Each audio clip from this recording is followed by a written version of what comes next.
Excuse the dark circles under my eyes. I just woke up in Vegas. It's Monday morning, and we're going to recap the Cardinals' first game of the season. Let's get into it. Turn up your volume. Because you're about to listen to The Sick Podcast with Kelly Singh. Murray heaves it downfield. It is. Oh, it's caught. It is caught. DeAndre Hopkins. Miraculous. It's Murray magic. The sickest Arizona Cardinals podcast. It's gonna be sick.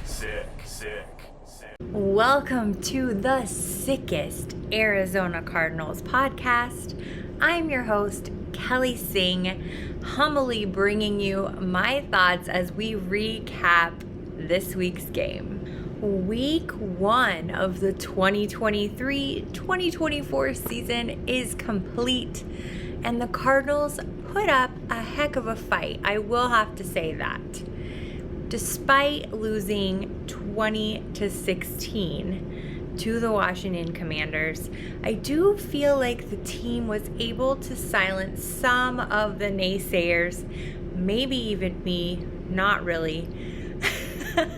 I'm not a naysayer. I'm pulling for them 100%. I do feel like we could have done some things differently, but who am I to say? I am just a casual fan like you, not a head coach of any sort, never claimed to be, but as an outsider looking in, cheering on, man, there were some things I would have done differently. Dobbs. He was named our starting QB after much awkward silence. Some say it was the worst kept secret in the NFL. You know that I was continuously hoping that we would see Clayton Tune out on the field and Josh Dobbs kind of being there as that safety net. Man, have I even changed that view? It's as if Clayton Tune should have been Josh Dobbs' safety net this week. The man had 2 fumbles and at least 2 passes that should have been intercepted. By any other team, they would have been intercepted. And that's not good. That's not good at all. We know for sure that Dobbs needs to protect this ball, or else we need to get him out.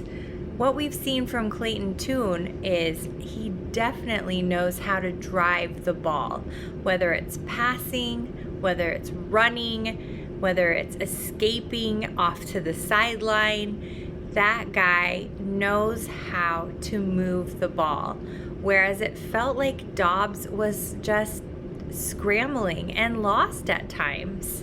Again, that's just me watching from the sidelines, but you could see the same thing. Unless you're a die-hard Dobbs fan, you definitely wanted to see more from him. I don't know how anybody could say that he did a great job. I didn't see a great quarterback.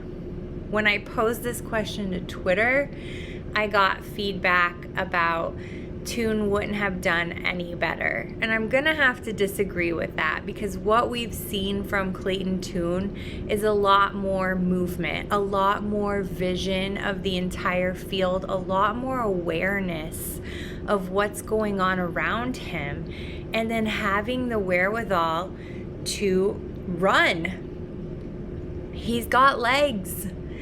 And I hesitate to use the word he's got that magic, because we haven't seen enough from him yet, but we have some pretty convincing play time that has shown us he does have some of that magician in him. Maybe I'm taking it a little bit too far, but I will say that I am surprised we didn't see Clayton Tune come into that game at all on Sunday.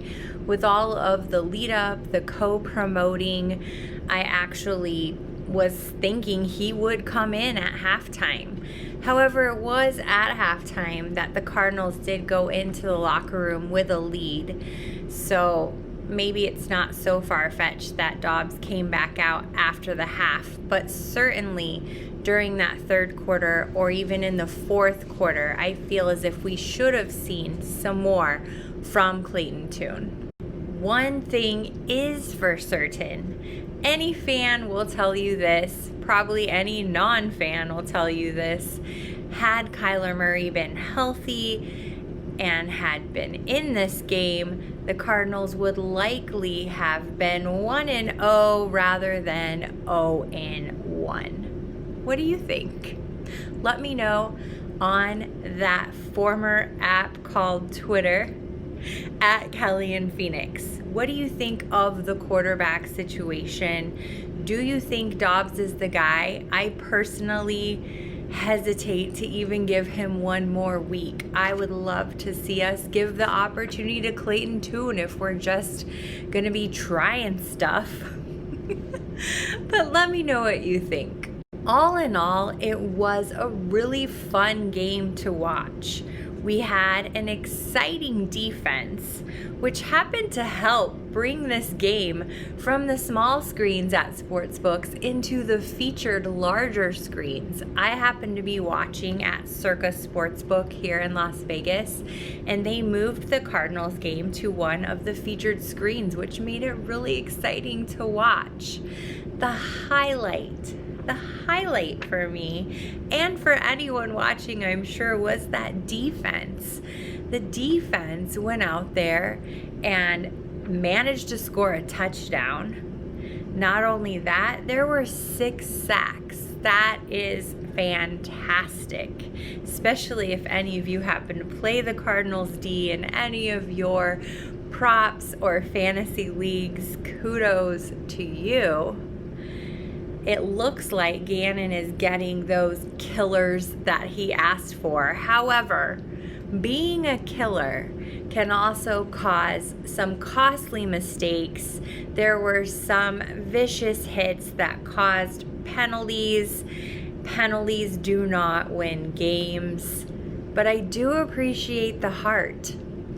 Despite all of that heart and all of that killer, the Cardinals still lost to the Commanders 20-16. A loss is a loss, but it is nice to know that we were able to go out there and show something. It was not an embarrassing loss, Giants, but it does show that we are not out there just to lose on the field. We are still competing, and we all know the Cardinals are not making it to the Super Bowl this season, but they're not going to lay down and die either. They're here to play ball, and we're here to watch. Not only that, it was so exciting to see the Commanders fan base so excited over their team, so excited over this new management, and filling up the stadium. It hasn't been like that for them in years. So as a football fan, I was really excited for them and happy to see that too. So onward we go into week 2. Later this week, I'm going to have a guest for you. We will preview the week 2 matchup. Going forward throughout the season, the Sick Podcast with Kelly Singh is going to have a guest every week, previewing or recapping. We will have 2 shows per week all season long, so stick with us. Follow me on the app formerly known as Twitter at Kelly in Phoenix. You can also follow the pod at SickPodKelly. You can watch us on YouTube, or you can listen wherever you get your podcast. So please subscribe, like, follow, do all the things, because it really helps me and my producers and our network get off the ground. We put in a lot of hard work, and you show your love, and I know that. So thank you so much. Until I see you again later this week, make it a good one. Bye. And that's a wrap. Hope you don't miss us too much until next time. Follow The Sick Podcast with Kelly Singh on YouTube, Instagram, Facebook, Google Play, and Apple Podcasts.